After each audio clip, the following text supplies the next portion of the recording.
হাসর এবং কিয়ামতের পালা। আল্লাহ পাক রব্বুল আলামিন এই পৃথিবী সৃষ্টি করেছে, তৈরি করেছে, পৃথিবীর মধ্যে মানুষ সৃষ্টি করেছে, মানুষের মধ্যে প্রেম ভালোবাসা দিয়েছে। আবার আল্লাহ দলিলে এও প্রমাণ করেছে একদিন এই পৃথিবী ধ্বংস করে দিবে।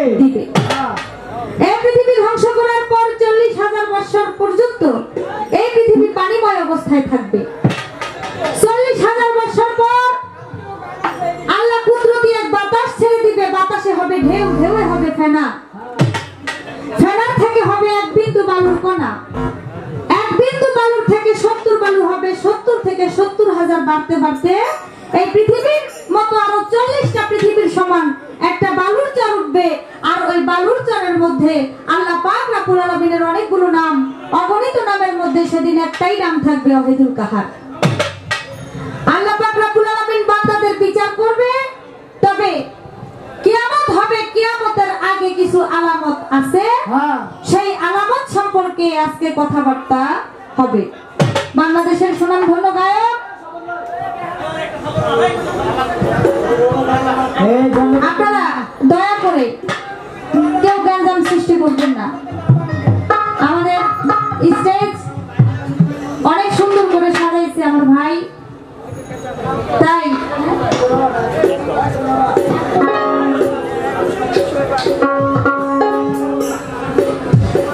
রাজু ভাই প্রত্যেক বছরই এই সুন্দর করে স্টেজ সাজায়। বাংলাদেশের অনেক জায়গায় যাই, আমাদের ভাইয়েরা এত সুন্দর করে স্টেজ সাজায়, এটা আসলে প্রশংসা করার মতোই। তো দয়া করে কালকে যেহেতু গান হবে, আপনারা একটু আস্তে আস্তে আপনারা গান শুনবেন, কিন্তু কোনো সমস্যা করবেন না। ধন্যবাদ। আমি চেষ্টা করবো আমার পালা কিয়ামত, কিয়ামতের থেকে একটি গান ছোট্ট করে গাই। যতটুকু কথা না বললেই না, আমরা চেষ্টা করবো ততটুকু কথা বলার জন্য। তারপর আজকে হাসর সম্পর্কে ভালো ভালো কথা জানবো। সব বেলাটা চলে গেছে, চালিয়ে যে আপনি ইয়ারা দেন, থাকবো বলা দেন, বেলাটা চলে গেছে। কথা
তোমার এতদিনের ঘুম ধরিয়া যায় রাত্রি দেন আমার হঠাৎ করে ভাঙলো তোমার এতদিনের ঘুম ধরিয়া যায় রাত্রি দেন আমার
কিয়ামতের বিষয় নিয়ে কিছু আমাদের জানিবার দরকার। কিয়ামত হয়ে গেছে, কিয়ামত হইতেছে, কিয়ামত হবে। নূহ নবীর আমলে একবার কিয়ামত হয়েছিল, যেটাকে বলা হয় খণ্ড প্রলয়। সূরা আনকাবুতের মধ্যে এই কিয়ামত সম্পর্কের কথা, নূহ নবীর কিয়ামতের কথা লেখা আছে। বর্তমান যে কিয়ামত হইতেছে, যে যখন মরে তার জন্যই কিয়ামত। আরেকটা কিয়ামত সামনে আছে, সেটা কিয়ামতের আলামত ঘটতেছে, ঘটতে ঘটতে সব যখন শেষ পর্যায়ে চলে যাবে তখনই হবে কিয়ামত। কিয়ামতের আলামত কি? আমার নবী করিম হযরত মুহাম্মদ সাল্লাল্লাহু আলাইহি ওয়াসাল্লাম বলে গেছে, কিয়ামতের আগে বাবা মার খেদমত কমে যাবে। সন্তান হয়ে বাবা মার খেদমত করবে না। এখন বর্তমানে ইন্টারনেটের যুগ, এই আসছে বর্তমানে ইন্টারনেটের যুগ। আমরা ফেসবুকেই দেখি, কিছুদিন পরে পরে বাবা মা বৃদ্ধ হয়ে গেলে সন্তান খাওয়াইতে না পাইরা বাবা মায়ের বিভিন্ন জায়গার মধ্যে রাখা আসে। বাবা মাকে বিভিন্ন জায়গার মধ্যে রাখা আসে, বৃদ্ধাশ্রমে রাখা আসে, ওই রেল স্টেশনের পাশে রাখা আসে, জঙ্গলের এক রাস্তার পাশে রাখা আসে। কারণ বাবা মারে এখন আর তারা খাওয়াইতে পারে না। পারে, ইচ্ছা করলে পারে, আছে সংসারের জ্বালায় কিছু কিছু লোক খাওয়াইতে পারে না। তারা কি করে? বাবা মাকে বৃদ্ধাশ্রমে বিভিন্ন জায়গার মধ্যে রেখে আসে। আমার নবী বলেছে, কেউ যদি পিতা মাতার খেদমত করে, কেউ যদি পাহাড় সমান ইবাদত করে, আল্লাহ বলেছে আমি তাতে খুশি না যদি বাবা মায়ের মনে কেউ কষ্ট দিয়ে থাকে। পাহাড় সমান ইবাদত করলে আমি আল্লাহ খুশি না যদি কেউ বাবা মার মনে কষ্ট দেয়। আবার একটা পাপী লোক, সেই কিছুই করে নাই কিন্তু বাবা মার মন খুশি করেছে, বাবা মায়ের দোয়ায় যদি বাইজিদ বুস্তামি আউলিয়া হতে পারে, শেখ ফরিদ আউলিয়া হতে পারে, তাহলে একটা সন্তানের গুনাহ বাবা মায়ের দোয়ায় মাফ হইতে পারে। আমার নবী বলেছে, কিয়ামতের আগে বাবা মার খেদমত কমে যাবে, সম্মানী লোক সম্মান পাবে না। আগের দিনে রাস্তা দিয়ে হাইটা গেলে মুরব্বীরা যদি মাথায় করে বোঝা নিয়ে বাড়ির দিকে যাইতো, ইয়াং ছেলেপেলেরা দেখা কইতো, চাচা আপনার বাড়িতে যাইতে কষ্ট হইতাছে, দেন আপনার পূজাটা একটু নিয়ে বাড়িতে নিয়ে পৌঁছে দিয়ে আসে। আর বর্তমানে যদি দেখে একটা রিক্সাওয়ালা রিক্সা চালাইতেছে, পুরো বয়স্ক মানুষ, বুড়া মানুষ চালাইতে পারতেছে না, একটা ইয়াং ছেলে উঠে যাইবে, এই চাচা তাড়াতাড়ি যাও, আমার খুব তাড়া আছে। আমার কি বলে, রাস্তা দিয়ে যদি পূজালে মুরব্বীরা যায়, ইয়াং ছেলেগুলোর কাছে গিয়া ধাক্কা দিয়া কয়, চাচা মেশকা আছে না বিড়িটা ধরাইতে। এগুলো কি? এগুলো হলো কিয়ামতের আলামত।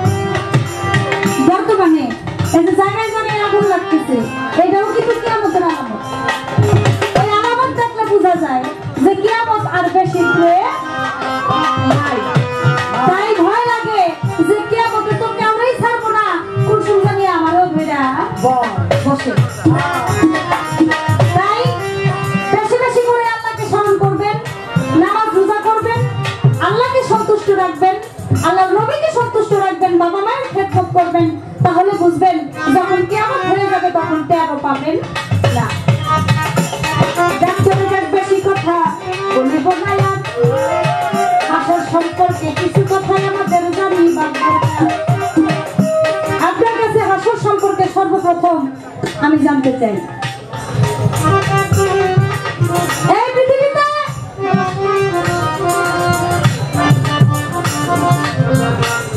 এমন একটা জিনিস ছিল